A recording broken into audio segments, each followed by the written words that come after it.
Une phrase qui m'a vraiment marquée et qui reste en moi, c'est « Don't ask what the world needs, ask for what makes you come alive and go for it. What the world needs is more people who come alive. » Donc, ne demandez pas de ce dont a besoin le monde, demandez-vous ce qui vous anime, parce que ce dont le monde a besoin, c'est de plus de personnes passionnées. Il y a une chose qui me tient vraiment à cœur pour chacun, c'est croyez en vous. Croyez en les capacités et les valeurs qui vous animent, vraiment. Osez les vivre, parce que c'est un risque d'exister. Je dirais, c'est pas toujours facile. Et de cette manière, apportons notre part et participons à plus d'humanité. Le monde en a vraiment besoin. C'est-à-dire que vraiment être engagé, chacun et ensemble, dans une construction d'un monde meilleur, plus humain. Ouais. Chaque être humain est pétri de richesses, mais le tout est de les déterrer, ou en tout cas d'y avoir accès pour pouvoir les vivre plus et d'oser y croire. Par rapport aux professionnels, j'ai envie de dire qu'on doit être complémentaire avec l'enseignement. La jeunesse n'est pas que le scolaire. Les apprentissages, ce n'est pas que le scolaire, et je pense que le secteur de la jeunesse au sens large dont nous faisons partie, et notamment en animation, a beaucoup de choses à apporter. Les valeurs de partage et de solidarité, d'égalité des chances, elles se transmettent aussi par ce biais-là et par le biais d'animation et de l'extrascolaire au sens large, en fait. Il faut être plus solidaire de manière générale. Je pense qu'on est tous et toutes plein d'a priori, de petites, peut-être, ouais, d'appréhension, de questionnement, de beaucoup de choses qui au final sont légitimes, voilà, aucun problème. Mais quand on entre en contact avec des personnes qui nous paraissent si différentes, on se rend compte que déjà les appréhensions sont des deux côtés.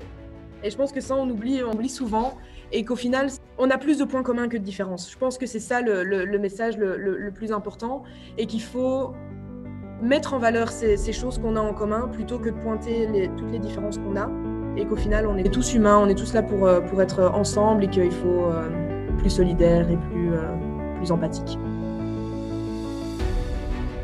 C'est de développer un peu une sobriété heureuse et de se dire que en fait même avec moins de choses on peut être tout aussi heureux, et qu'il faut moins s'attacher peut-être à des objets, à du matériel, et que voilà, il y a énormément de concepts qui se mettent en place pour nous aider là-dedans. Et ça, moi, c'est pour l'instant vraiment quelque chose dans lequel je crois et qui me guide tous les jours. Et je souhaite à tout le monde de découvrir un petit peu ça. J'ai envie de transmettre de l'optimisme et de me dire, en fait, c'est un peu une perte de temps d'être pessimiste, parce que dans tous les cas, ça va pas changer les choses. Et voilà, tant qu'à y croire, autant être optimiste, parce que c'est trop triste si on n'y croit pas. Donc voilà, y croire à fond, quel que soit son projet, quelle que soit sa finalité. Et c'est toujours mieux de voir la vie en rose que de la voir en noir. Donc voilà.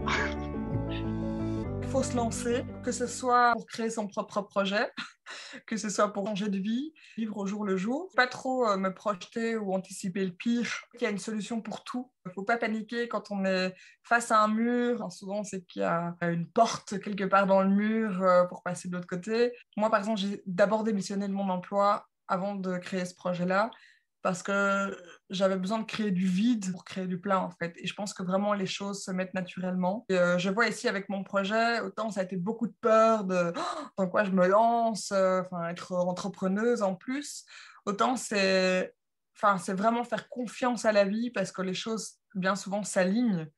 Il y a vraiment des choses qui viennent à moi, qui sont sur ma to-do list par exemple, et qui viennent toutes seules à moi. Donc c'est vraiment, voilà, je dirais faire confiance en la vie et vivre dans le moment présent. Quand on a une passion, il faut essayer, il faut se lancer, faut essayer d'être en accord avec soi, en accord avec la façon dont on a envie de vivre, et puis on peut réussir à le faire en plus dans ses hobbies, dans son week-end, etc. Donc je pense que oui, il faut toujours essayer de se donner vraiment à fond, et puis se donner les moyens de réussir. Il y a plein de choses maintenant qui fait que finalement il n'y a pas besoin d'énormément de financement pour réussir un projet. Puis voilà, de toujours rester motivé, de faire toujours plein de projets, parce que au final c'est ça qui donne un peu le piment dans la vie. Et donc oui, continuer à entreprendre et à investir et à s'amuser surtout.